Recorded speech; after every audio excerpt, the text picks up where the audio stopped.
Hello and welcome to the Social Squadcast. I'm here to welcome my co-hosts Sarah and Jordan. Hello. Hi. So Jordan, I see you brought a friend with you today.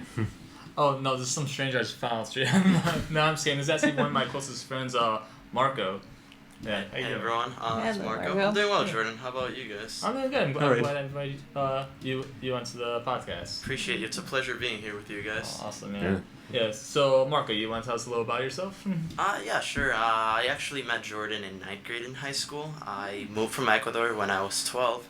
So I did the 8th grade in Chippensdale Middle School, and then I went to Bristol Central, and I actually met Jordan in our physical sciences class. Yeah, That's what it was called. Yeah, correct. Science, yeah. Yeah, it was our science class. We were there together, and I would just honestly, I would distract everyone in the class because I would be talking to them. I was still learning English at the time, and Jordan was one of those people that I would distract in class. But yeah, we just became friends. Then in high school, we did track, a couple other extracurriculars together, volunteering, interact. And we were really good friends, and then we graduated in 2017. We somewhat drifted apart for a little while, Happens. and just things that happened at graduation. I went to college, but then we reconnected, and I feel like we've gotten a lot closer ever since. And Jordan's one of my closest friends. He's gone with me from high school when I was still learning English up to my graduation from college in May 2022. I went to Yale and studied molecular, cellular, and developmental biology. Wow.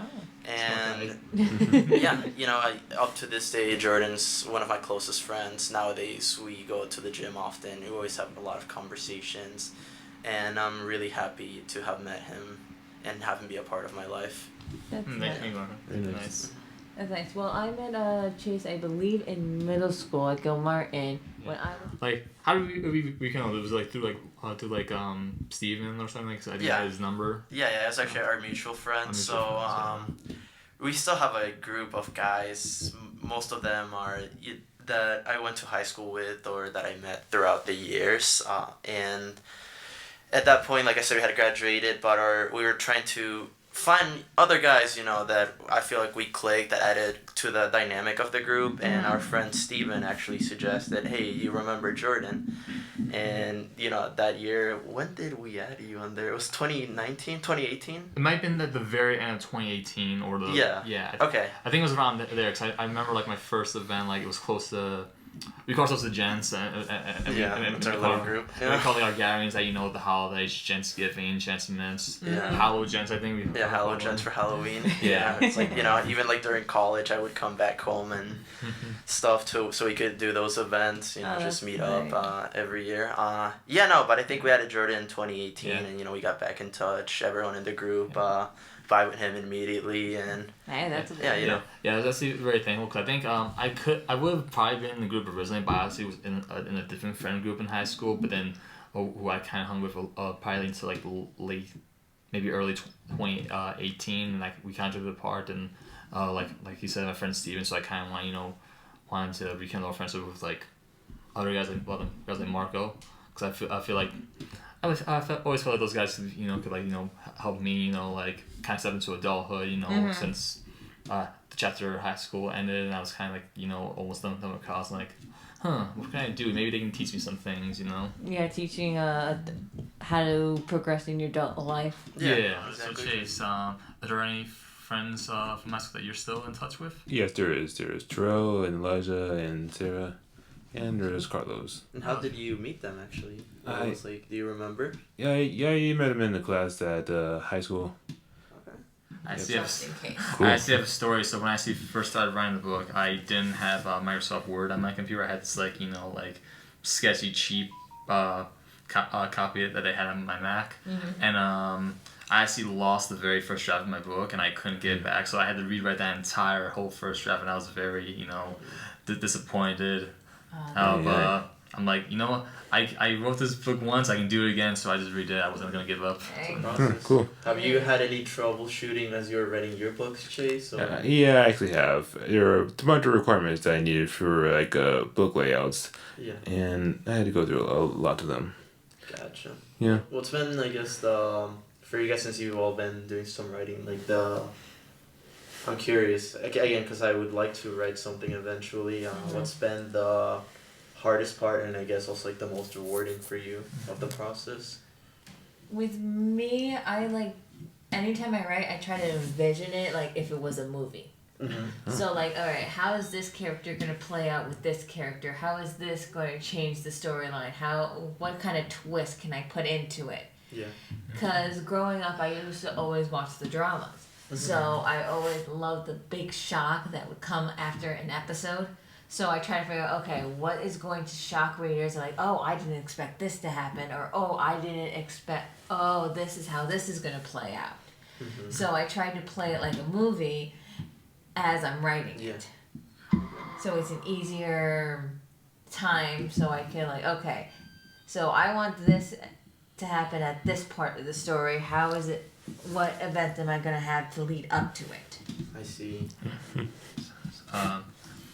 So Marco. So when we first became friends, did you know I was autistic? No, actually I didn't. Yeah, but. So like I think I actually told you when we actually read that book in like first grade freshman year English. It was like it was the long title. It was like the orange. The orange with the dog. Yeah, it's like the mysterious case of like the dog in the nighttime. It was a very long title like that. I remember The that Curious book. Case of Something. The Curious Case of the Dog and the Curious Instant, I think, of the dog in the nighttime. I think it was, but it was something like that. But anyways, when we read that and I found out the main character was on the spectrum, I was like, I'm gonna tell everyone that I'm also on the spectrum myself, and I think Marco was shocked. Actually I was not there. I didn't find out until literally years later that you were autistic. Which is, we were in high school, and I would always see Jordan. He would I would see like people, like girls and stuff, like always talking to him and everything. And, And we were in high school. I was like, "What is Jordan doing? Jordan must have a lot of game." And I never understood what was happening. And everywhere Jordan went, like everyone, would talk to him and everything. And I was just like, I just knew Jordan, as a friend in class, and we did track, we did a lot of things. But to me, he always behaved like everyone else. To me, it didn't really seem, there was nothing really odd about him.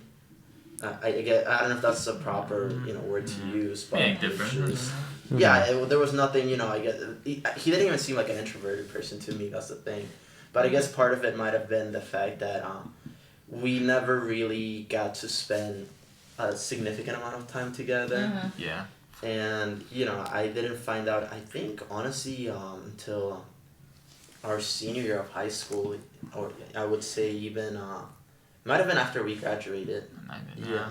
So I think the reason why I didn't tell a whole lot of people was I think because in middle school I was actually put in a self-contained program in middle school, so I was put with in like special ed class where like I was just with them, and I actually went to Northeast Middle School, which is on the other side of town, so none of my friends from middle school went to that school, and so I had no friends, and so I had to start from scratch. And at that point, you become teenagers, a little more awkward. I'm a little more self-aware about my, the disability, so I didn't make a whole lot of friends. So I'm like, in the high school, I'm not gonna tell anyone. I'm gonna start, hopefully fresh. So I started, doing what's called masking, where basically, it's actually kind of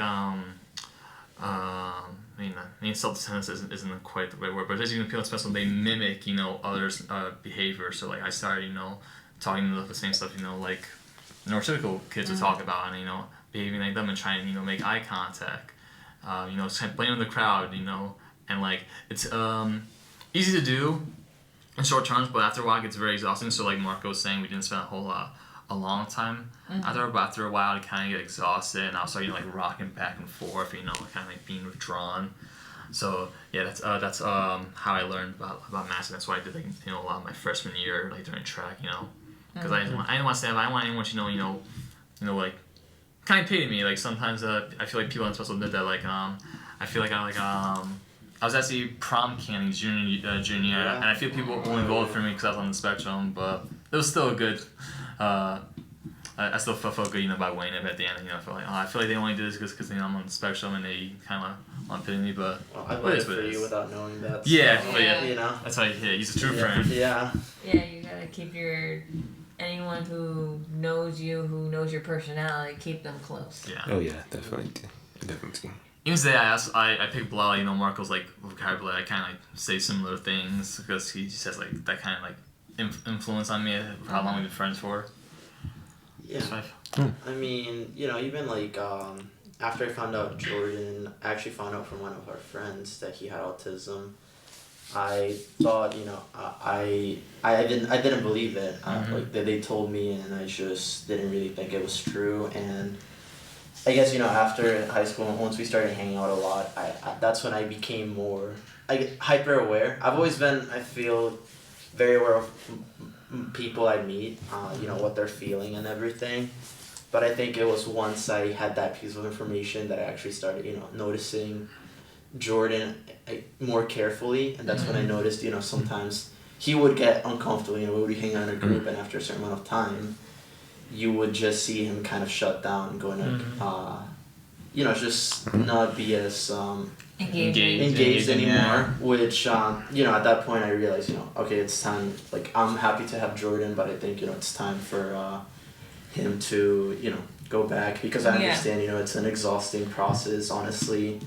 I feel like it's a thing that people just do. Even I feel like I myself sometimes have had, not to that extent, like mask, but you kind of want to adapt to the place that you're in. Yeah, you want to kind of like conform into what's going on around you. Yeah.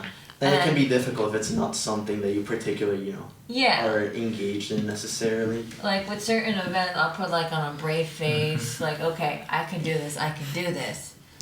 Or like say it in the third person, like Sarah can do this, Sarah can do this. And try to put on a brave face so that way at least I look like what society has painted throughout the years. Yeah. And after a while, it does get tiring. You start to lose who you are, like what your interests are, what your personality is. And eventually, you just like fade into the background. You become like a ghost of what your former self was. You're a shell. Oh, Yeah, that's why I heard like sometimes like if you mask too much, you can get anxiety, get depressed, and like you said, like lose yourself, lose your sense of being. So Chase, have you ever felt that you like mask like during like your, I know you've been like interviewed, you've done like events with like kids, you felt like you have to like like kind of mask and like blend in or something like that? Sometimes I do feel a little like just blend in and don't really do much. What's been, I guess, for you, Chase, specifically, what's been, I guess, the hardest part for you, like when it comes to masking? Do you feel like it affects you like in any way? Yeah, it does sometimes. How so? I guess it makes me a little quiet, and sometimes I just forget what I sound like, and sometimes I don't remember what I look like, and I look like something else. Yeah. So kind of like what you guys were saying, like losing your identity, like a part of yourself. Yeah, and it's different for everybody. It also depends on the situation at hand. Let's say you're going to a party and you know nobody there except for the person who brought you. Yeah. So you would like try to hide, but still also kind of interact with the people at the party, but still have like your little corner or like stay near the person who brought you. So that way, at least you feel comfortable, but still you're branching out. Gotcha. Yeah, I know. Like I think when I first I got integrated into like the gens, like there's maybe like 3 or 4 I knew really well from like high school, like Marco, our friend Stephen, but there's 2 I didn't know well, so I didn't really talk to them really, or felt comfortable around them. So it took me a little while to like warm up to them. Usually like if I'm surrounded by strangers, I'm like not in a comfortable environment, in my opinion. So Chase, how do you handle being like in an uncomfortable situation? Party or Like a just party. somewhere where you with a lot of people you don't know very well. I I think I remember just going to one step at a time into the party and maybe just hanging out in a isolated space. Gotcha. Do you Mhm. try to stick with the people you're with, or do you just kind of find your own space to be I in? I do a little bit of both. A little bit of both. A little bit of both. Yeah, same here. Actually, the first time, or like, I think it was the first major hangout I had with the new group, basically went to the Big E, and apparently at some point I walked off, and Marco was freaking out that I think I lost him, so I think I was like maybe uncomfortable because of the amount of people that are there, and I think I had to go to the bathroom or something, or maybe there was a vendor I saw I was interested, but I don't even remember walking off or losing them, but Marco was Yeah, freaking out that he thought I lost them. I'm like the dad friend of the group, so whatever shenanigans we get into, I always want to make sure everyone is okay. So Jordan would just like walk off at random times, and we'd just be walking, explore. I think that was our first year we went to the Big E actually. Yeah, that's what I'm saying. That was the first time I think it was an unfamiliar environment for me as well. And so I wanted us to stick together just in case. There's a lot of people there. I want everyone to be safe. Yeah. And then Jordan just kept drifting away, going somewhere, and I'd just be freaking out. It's like, where's Jordan? Where's Jordan? I would call him, and he didn't answer. But we would find him eventually. Yeah, obviously. Yeah. And like we would try to go every year, and it's been better. Also, I feel more familiar with the place, so I'm more comfortable. If the guys want to go like separate ways, it's But I get that. You're in like a place you don't really know. You definitely want to be a little bit more like reserved. More cautious. Yeah, no, I think that's what my second. I think when I had it out my second time at BE, I think I went like when I was like 13 with my family. But that's the first time I went, with like a friend group instead of family. Yeah. Yeah, anytime me and my best friend TJ would go somewhere, I make sure that I would like make sure he didn't do anything stupid. Because again, I've known him since childhood, and we'll kind of play off each other. Yeah. So I gotta keep him in check. He's gotta keep me in check, and make sure that we don't get in trouble. And we'll like joke around with each other, like, "Oh, look, there's the cop. What did you do?" or something like that. But we wouldn't take it too far. Yeah. We wouldn't do it to hurt. Like, we wouldn't be mean to it. Yeah, it's each just like other. a friendship, right? Yeah, Just exactly. Yeah. So we wouldn't take it too far. We wouldn't cross a certain line. Yeah. And like now we both have jobs. We both have money, so we're like, okay, let's set a limit for ourselves. If we go over the limit, all right, let's go through what we got and limit it down to a certain amount of items. Mm-hmm. So at least we can save money, but also still have some fun. Yeah, absolutely. Gotcha. I think that's important. I think so too. And it's hard with social media because like you're scrolling through TikTok, like, ooh, this is a new product, let me go buy it before it like sells out or something. So with online shopping nowadays, it's very hard.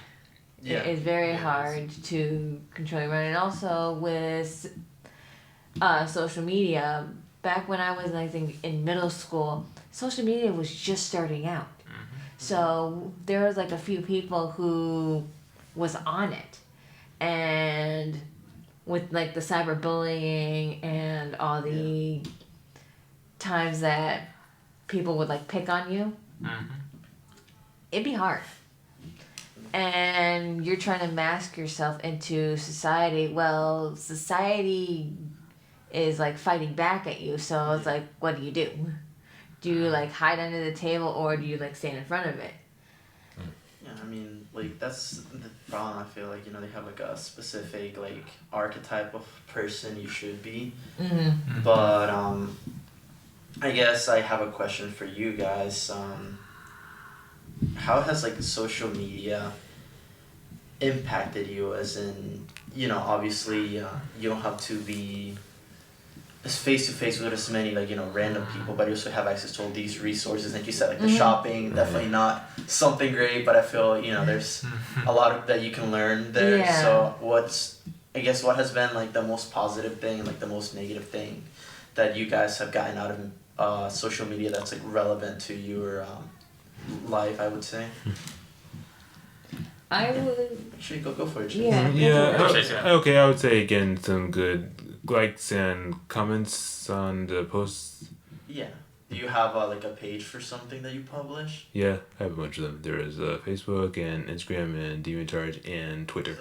Okay, so you were telling me, Chase, about how you've been able to grow your pages, promote your content, but has there been any bad experience that you've had with that? Well, yeah, there has, because I did see some people like trying to use my images for their YouTube videos without permission, and they have been drawn on before. Gotcha. So what do you do to because they're not supposed to do that because that's your content. How did you fight that? What did you do? I report them with the YouTube police. Okay. Or you're successful in that, or? Yeah, very successful. That's good, man. Yeah, I think it's important, just to. That's like what you created, so you need to defend that. Yeah. That's a big pet peeve when people try to steal artwork by giving them credit without their permission. Exactly. Yeah. Like people put their hard work in passage that. They put their blood, sweat, and tears into something that society could benefit from, and having somebody else steal it from you, it like hurts your pride a little bit, but also if you know ways to defend your art, speak up on it, then so that way nobody steals it. It's a win-win in every situation. Yeah, agreed. Yep, that's why for my book, which I'm self-posting, I'm gonna buy a copy right before I put it out there, so no one can try to take credit. Definitely. Yeah, absolutely, 100%. Okay, and for you, Jordan, I guess obviously I know you've been growing your poetry page a lot. So that's definitely, I guess, a positive for you for social media. Would you say there's any other positives that you've gotten from it, or negatives? Yeah, some positives and negatives. I would say one big positive was keeping in contact with a lot of people. People that I weren't friends with, but people were I was kind of acquaintances with. I had a lot of acquaintances in high school. I think it's also a great source of networking. So networking, people like Social Squad. I see help follow them on Facebook. And I think the last big positive I took out of it is that you have all these resources at your fingertips where you can learn a lot more. There's ways that it's a lot of information. A lot of information is readily available, but you gotta be careful. We get information because there's a lot of false info too. Too much information. You make sure you gotta verify your sources. I don't have a lot of experience with bullying, cyberbullying. Honestly, I feel like everyone around me is pretty chill, and I have my main personal page set the private anyway, so I would have to accept follow so I know who's following me or not. Yeah. But it can get a little distracting or take over your life definitely.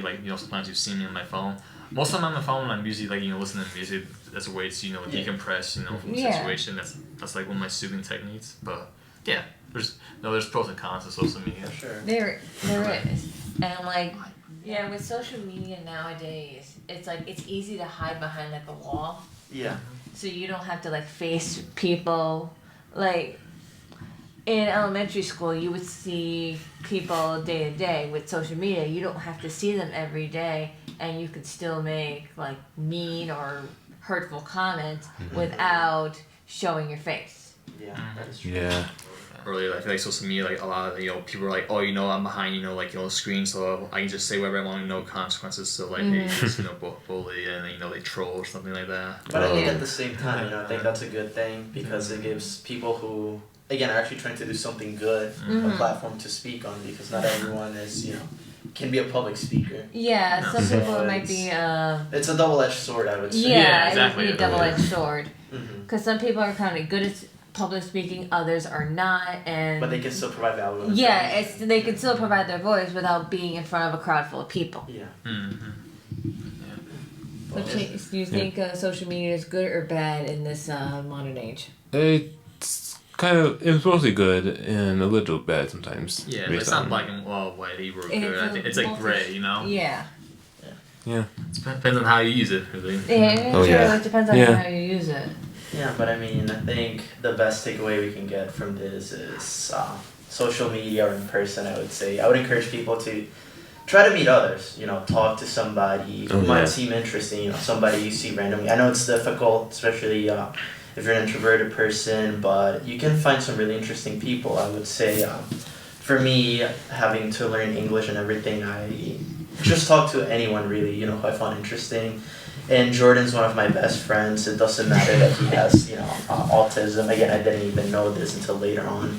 I've definitely become, you know, as I've gotten older, more aware of these things now, and just like people in general, I pay more attention to things. But I would say, yeah, go meet people. It doesn't matter, you know, you shouldn't judge them. Get to know them, get to know their character, because I think that's what's most important ultimately, and you might forge a lifetime friendship like I have with Jordan. Exactly. Yeah. Like, go to a bookstore, sit next to somebody who's like reading a newspaper, and strike up a conversation with them. Or go to the library and strike up a conversation with them. Or like, let's say you're waiting at the DMV, strike up a conversation with the next person in line. You don't know their story. Have a intelligent conversation with them, and you might learn something. Yeah, absolutely. You know what can happen. You could meet your future partner. You can get an amazing opportunity. Exactly. You can meet your future boss. Yeah, exactly. The opportunities are endless. So exactly. To do that. So go out into the world, even if you're like walking through nature. Talk to the person you walk past, and maybe you guys can start walking together and talking. Yeah, be friendly to people. Exactly. Be kind. Be kind. Yeah. Yeah. And be sensitive to others. Agreed. Mm-hmm. Absolutely. Yeah, know where the line is. You don't want to cross that line. You don't want to cross that line. Thank you, Chase, for having me on your show again. Thank you, Jordan, for joining us again. Yep. And thank you, Marco, for joining us this time. Appreciate it. Thanks for joining us. Yeah, thank you the for pleasure was joining. mine. I'm really honored to be here, and I'm grateful I could contribute to the conversation. Thank you, Chase, and you know, appreciate it, guys. And we'll see you around. Peace. Peace.